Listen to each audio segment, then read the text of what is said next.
Now, when YouTube first came along, with much of the World Wide Web, the promise was new content by new creators for an audience that was desperate to get away from mainstream media and what they were offering. And it was wildly successful, and a lot of content creators on YouTube got very wealthy out of it and very, very famous, like the early days of radio and TV. These people were stars. Now, YouTube has grown on the back of these people and on the back of a kind of content that you didn't see on TV or anywhere else. But now they're making changes, and now they are moving away from what made them what they were. Now, I've got here today Cringy and Jason to talk about, well, what exactly, firstly, what's YouTube doing? In the latest news that came out of YouTube to the small creators, what are they doing? Yeah, so they are kind of pulling back on the extent or like the scope of their partner program. So in effect, if you are a smaller creator that is short of 1,000 subscribers and short of 4,000 hours worth of video views, you are losing your partner status and you are losing access to a huge amount of features that creators have access to. And that's kind of problematic. Which, look, can you half understand where they're coming from though? Like, that is a really big pool of people under 1,000 subs. Like, 1,000 subs is small fish anyway. I mean, we're not much over 1,000 subs. We focus on television, right? Which is, we've slowly built up an audience based on that. We had partnership from the early days. Based on people like knowing that we were doing simulcast from TV, so we had that connection. Yeah. But your average Joe, like, there kind of needs to be proof in the pudding to do it. At the same time, though, they've got all these big creators that they're not doing anything to deal with, and yet they're just cutting the legs out of the little bloke. It signals a sort of a mindset change from YouTube that is sort of more, we're not really interested in those smaller creators, those people that might not be bringing a unique perspective potentially, or something fresh to the audience. Or they just bring one viral video that hits big, and then that's all they ever contribute. There's that as well, yes, but it's more a matter of like them being less interested in smaller creators. Yeah, well, and they're kind of throwing out what made them big. Now let's talk. Okay, one viral video that went big, but let's talk about a big one recently, just briefly. That is the most recent trigger for this, and that's the Logan Paul thing, right? Yes. Now YouTube has released a statement about that, but they've kind of glossed over the fact that they promoted that video and and through their hand-picked curation channel. So he gets specialty hand-picked curation through their most played or like most recent. And they've taken that away. Well, that was there prior to this video going up. And in case you weren't aware of what the video was specifically, it was Logan Paul, a popular sort of younger YouTube creator, going into a place overseas that's known well for people. It's called the Suicide Forest. It's Suicide Forest colloquially. That's what it is. And he showed a dead body on camera.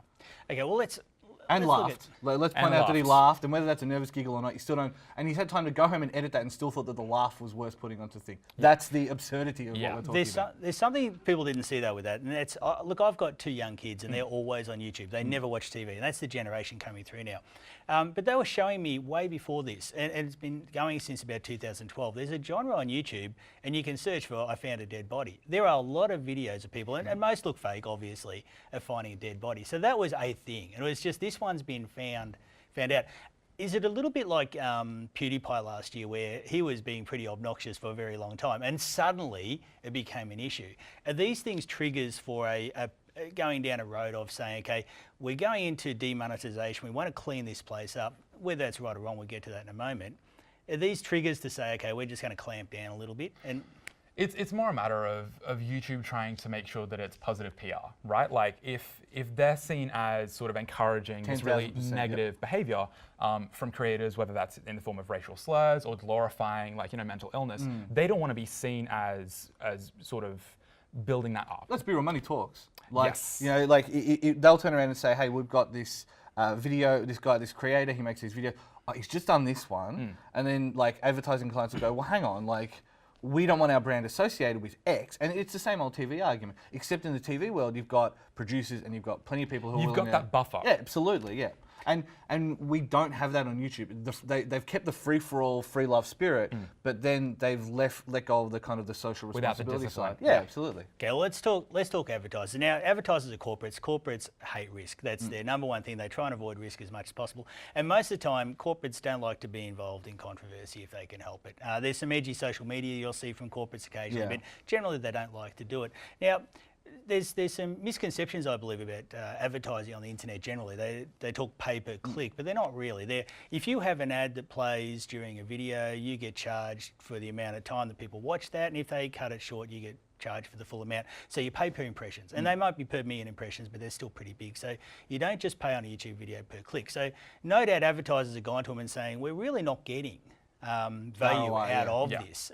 So now, but the advertisers then get a very big say over it. So YouTube says, okay, well, we're going to make content now, and there's been accusations of the what's their partner program, whatever. They're one that Logan Paul was in before he got kicked out, and he'll be back in later, saying that's really targeting 18 to 35s and basically turning into, I guess, a Disney-style content. Yeah. No controversy, no.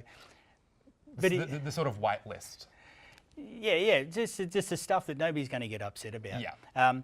But what we really need to look at there is, okay, if they're going to go down that path and they're going to throw out all that other content, where else are people going to get it? Now, last year there was a lot of controversy about the YouTube Kids style of things. The blog posts, there's something very broken on the internet. Basically, do you want to summarise it? We had these children's friendly content that really wasn't. But basically what it was either a machine learning algorithm or something like that was pumping out bunches of content using popular key phrases. So there was phrases from particular YouTube videos, like Babies ABC or whatever it was, Spider-Man, Elsa, Frozen, these keywords, combining all of these things and making this just utterly bizarre content. Like it's Skynet shit. Like there's no other way to describe how just bizarre this content was. But it was also showing like the scenes of decapitation and entrapment and like pregnant Elsa and stuff like. I mean, that's stuff you used to have to like go deep diving for. That's some DeviantArt shit. That's just like, fanfic. Yeah. But I mean, in that instance, that's like what happens when people figure out the algorithm. Yeah. That's the worst case scenario. And this is the problem. There's no oversight. There is absolutely no oversight. So better or worse, there is no oversight. Not entirely. You know, but even then, the oversight that's given lets dead body videos go up on the main Yeah. Yeah, so basically, now they announced that they were going to have a crackdown on that, and there was some that was borderline pedophilia in that as well. There's some really dodgy stuff on there. Now, YouTube probably can't police itself just by AI and watching its biggest, what we call it, stars, contributors. So you're going to get those sorts of things sneak through. And a little while ago, remember when Conan O'Brien's channel and a couple others just got Accidentally taken down. Yep. Yeah, it's not accidentally really. It's an algorithm gone mad, isn't it? Yeah. So, but can they? I don't think they can solve it like that, can they? Look, I mean, I'm happy to go unless you've got. It's really difficult to, because the reality is there's so much content going up to YouTube. The amount of content going up to this website per minute is ridiculous. There's no way to moderate that much content in a way that's Isn't it like tens of millions of hours per minute? Per minute. And like, there's no way to moderate that appropriately, and so they do have to lean on these AI, like the algorithm, and sometimes that can mess up. The flip side of that, of course, is that it also restricts the level of content you get, because a lot of these new creators don't get, how do I say it, like, they're not going to be pushed into your feed. Yeah, they're not proven. Yeah, and so it's going to be, what's suggested videos, and it's always stuff that's already in your sub list. They're keeping you in your safe own little ecosystem, and then they might break a crack out here and go, do you like this? We're going to show you a window into this, and then you're like up or down. It's well proven online that echo chambers work. Let's blast engagement. Cool, echo chamber. Let's go. So it doesn't break trends. Social media is about creating echo chambers for people, so that they can curate, make their own beautiful little world to live in. But look, YouTube's doing this, and I get it. They kind of have to, right? Advertisers are saying we don't want to advertise on this stuff, and a lot of stuff on the internet is ridiculous anyway. And a lot of them have threatened to leave YouTube, and they have previously as well. Yeah, but. Okay, let's talk independent journalism, because this is an area where, look, small YouTubers are going to suffer, and I suppose we'd be pretty much a small YouTuber as well. They're going to suffer. They've effectively got KPIs now, so they have to meet certain targets to actually stay on YouTube. Which is actually a reasonably accurate way to describe exactly what we were talking about with 4,000 hours watched and 100 subs. Like, that is a KPI. By any other name, it's a KPI. Yeah. And they'll tweak that over time. But okay, let's look. Independent journalism, another one we'll talk about as well, LGBT content, which are, okay, I'll start with that one, right? All right. Now, a lot of LGBT content has been demonetized, which means once you're demonetized, you don't get shown as a recommended video. Your views go down. Everybody who's had demonetized videos knows that that's a massive decrease in views. But that's the sort of content that commercial media normally won't go near. They just won't show. So And we say that as a community television show, which again shows you the strength of community television. But like I'm not being a shill, but like really it is that case of here's a voice for people who either A, don't want to play the corporate game, or B, can't play the corporate game. It's more raw content than what you'll get on commercial media. But I mean, we're missing there. We're missing out there, aren't we? Well, the problem is with the LGBT content. The reason why that was demonetized was because there was a very big push, another YouTube identity crisis, where they were trying to push YouTube Kids at the time. And so as soon as you see that sort of LGBT flag, it's like, okay, cool. Is that safe for kids? Well, we're going to say no. And of course, that causes and you remember how much of we like to think of ourselves as reasonably progressive, but then you realise that YouTube's a worldwide business. Exactly. Accessing a lot of very religious places. Yes. South America, Queensland, Middle East, Queensland. Middle East, yeah. There's no God in Queensland. God, that's a different thing.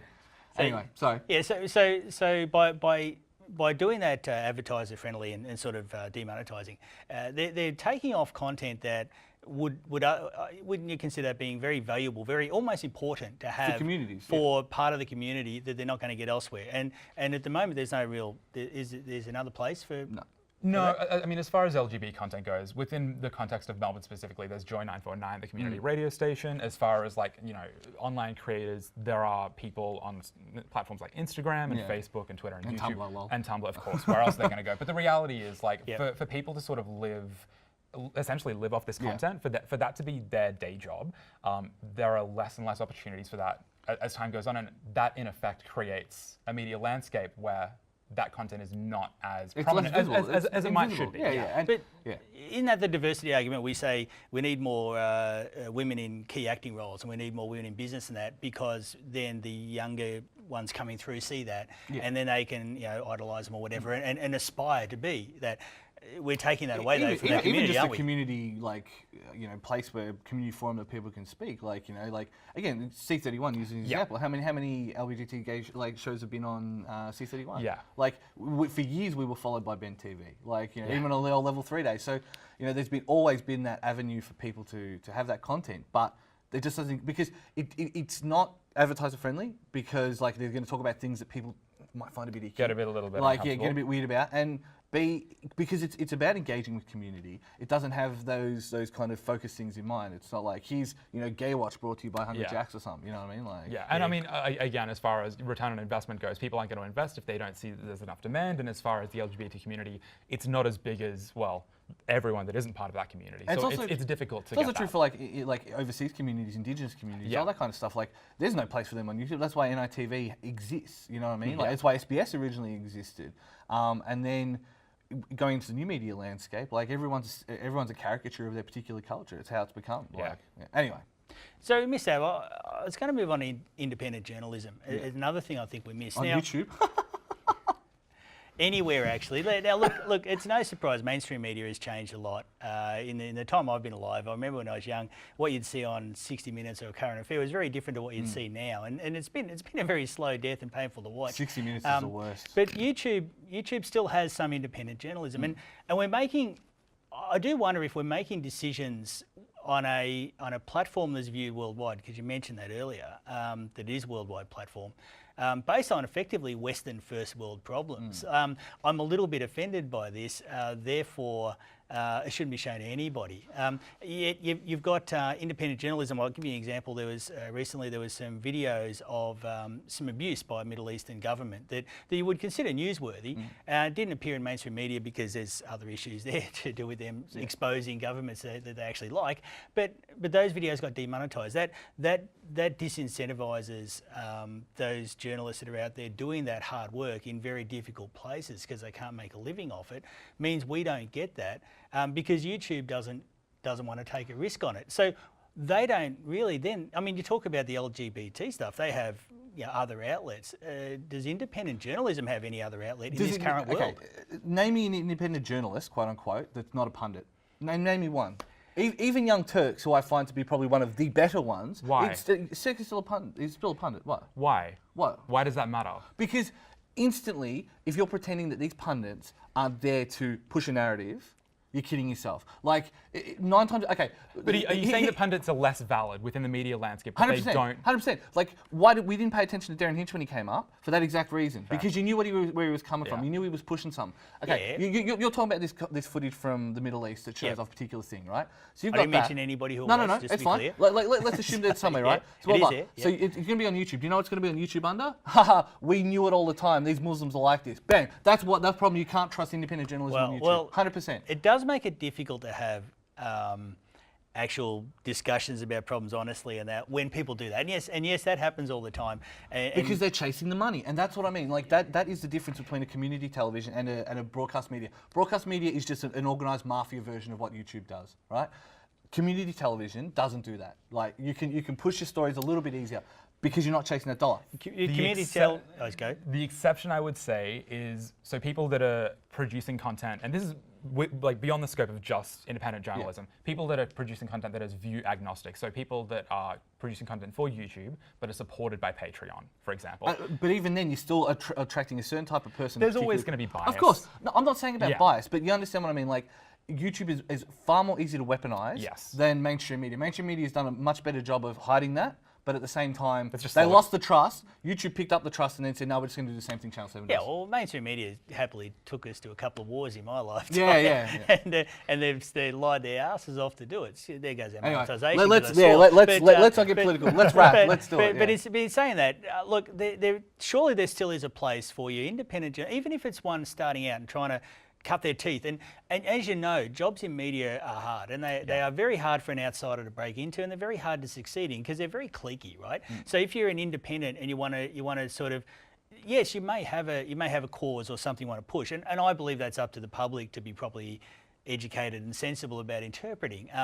But still, it doesn't mean that independent journalism isn't incredibly important in this world where mainstream media doesn't really like to get off Twitter. I mean, let's be honest, they sit all day watching Trump's feed, right? That's all they do at CNN and that. And I'm not taking sides in that, but they do. But you've got other journalists that go out to, like you've got ones that report on the conflict in Syria and that. And so their only real outlet they have is YouTube. So by YouTube then demonetizing, disincentivizing that sort of stuff, I mean, we're losing something big there as well that we haven't really thought about. We're thinking of small creators and everyone's losing their ad income, but we may be losing a window into the world that we had for a brief moment in time, and then suddenly it's just taken away because everybody wants something different, but exactly the same as what they had before. So everybody wants mainstream media. There's no demand for it, yeah. Yeah, well, even if there's no demand, I mean, the internet's promise was that and it does in some areas with some weirdos on the internet, they can cater to many niches. If there's something that you can, whatever you can imagine, there's a community on the internet that embraces it and celebrates it, right? But surely that's something that someone like YouTube should, even if it's part of their charter or something, say, okay, yes, while we want to chase those big advertising bucks, we make billions of dollars, surely we need to then still have service these niche markets where you know it's only bandwidth. Like as an advertiser, if I'm an advertiser and I cater for I'll go back to the LGBT one. If I cater for the LGBT market, I may want to advertise directly to them anyway. So saying that's not advertiser friendly, I mean that's wrong, isn't it? It's about different things to different people, I guess. Yeah. So anyway, look, I have to wrap this up because we're going for a while. But look, YouTube started with a promise, and the internet generally, and the web when the normies got involved, because I've been on the internet since the mid '80s, and it used to be nice when it was just us nerds. But when the normies all got on, there was a promise was we could have content created by anybody for anybody else, and I believe that promise is still there. But YouTube's recent changes are moving away from that and turning YouTube into basically another broadcast television, but with a lot more channels. And that's something I hope YouTube reevaluates. I don't think they will.